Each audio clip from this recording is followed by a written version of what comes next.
तो बहुत अपशगुन मानते हैं, लेकिन आपने भिजवाई तो हमने मजबूरन पहना दी। हमें लगा नहीं पहनाएंगे तो शायद आपको बुरा लगेगा।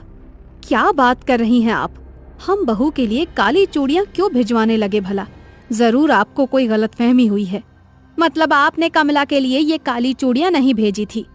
हरगिज नहीं, हमने तो लाल रंग का राजस्थानी चूड़ा भेजा था, खास तौर पर मंगवाया था बहू के लिए।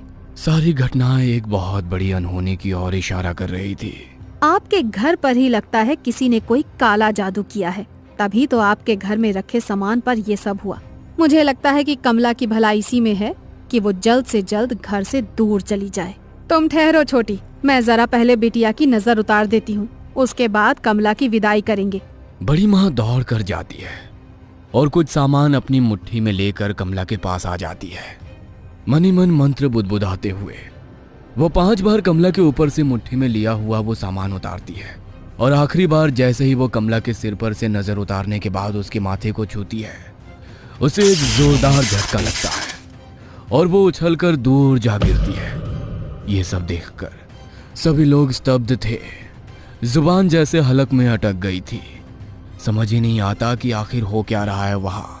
कमला बेटा, तुम ठीक तो हो ना? अच्छा हमें बताओ, अभी तुम कैसा महसूस कर रही हो? ठीक हूँ मैं माँ जी।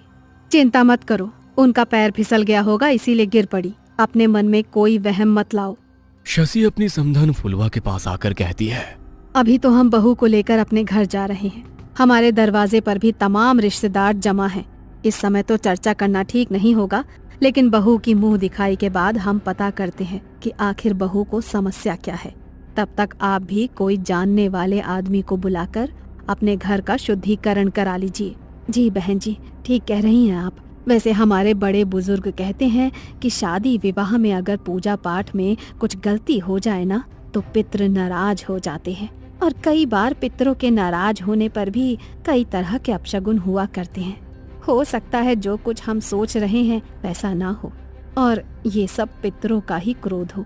हम पितरों की शांति के लिए भी हवन करेंगे, आप लोग फिक्र मत करिए।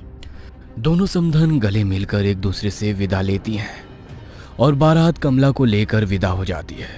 ससुराल आने के बाद बहू की गृह प्रवेश से लेकर मुंह दिखाई तक की सारी रस्में बहुत ही शांति से संपन्न हो जाती है, जिससे शशि और कुलदीप के मन को बड़ी तसल्ली मिली थी।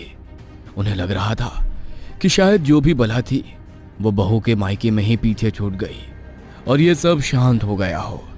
लेकिन कहते हैं ना, जब कोई बहुत बड़ा तूफान आने वाला होता है ना, तो उससे पहले एक लंबी खामोशी होती है।